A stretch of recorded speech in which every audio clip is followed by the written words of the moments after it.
"Give me time to think, Ambassador," he begged. "Time is precious," roared the ambassador.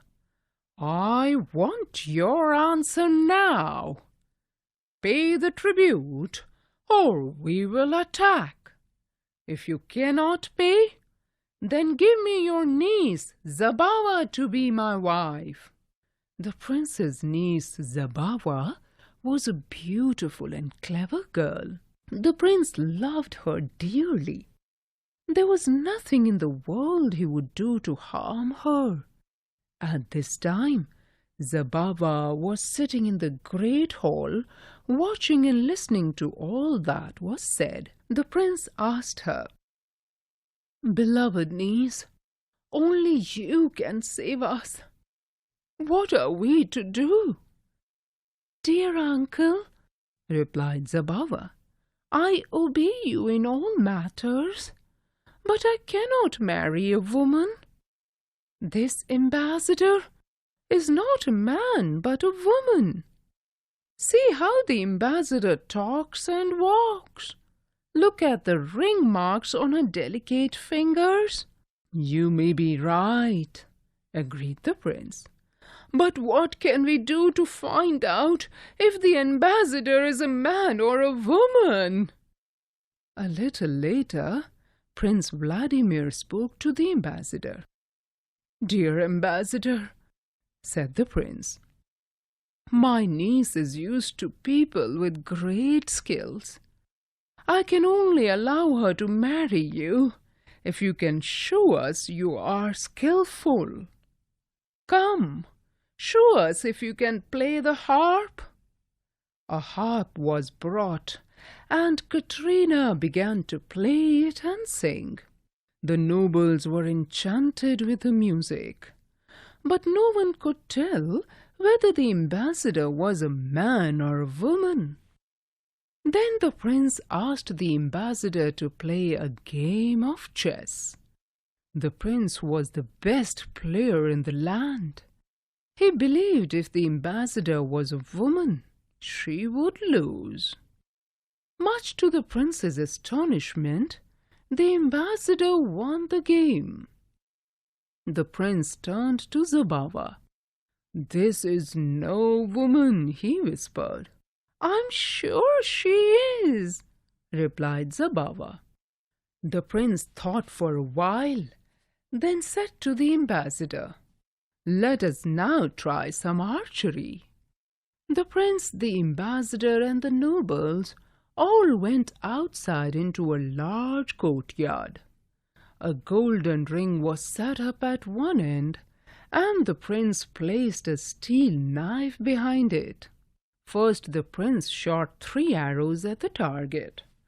The arrows passed through the ring, but did not hit the knife. Then the ambassador shot an arrow at the ring. The arrow hissed like a snake as it flew. It passed through the ring and cut itself into 2 against the edge of the knife.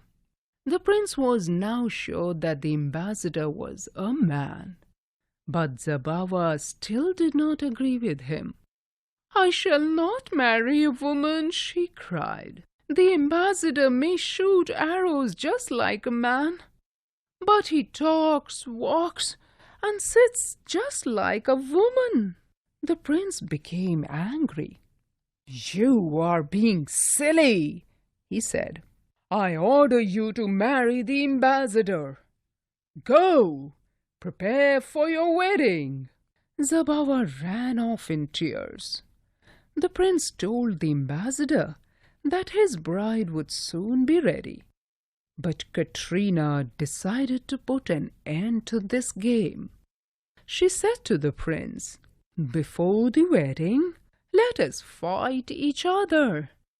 Let us see who is stronger."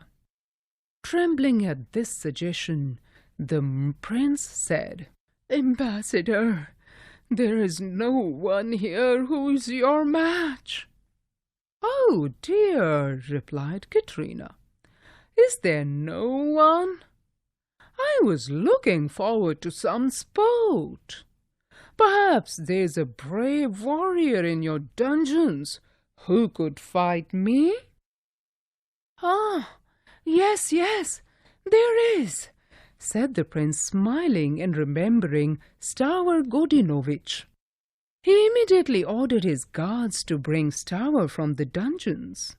Soon Stavr Godinovich arrived. He was ordered to put on a suit of armor and mount a horse.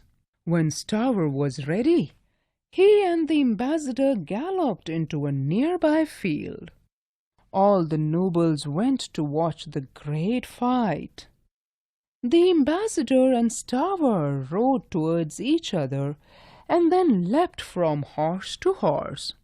They threw their steel clubs in the air and then rode straight towards the prince. The terrible ambassador of Greece took off her helmet and threw at the feet of the prince. Katrina's beautiful long hair fell down over her shoulders. The nobles gasped in surprise. "Great prince!" laughed Katrina. "I have rescued my husband from your dungeons. You must agree he was right to boast of my skills. Now, farewell." And laughing together, Katrina and Stavr Godinovich rode away.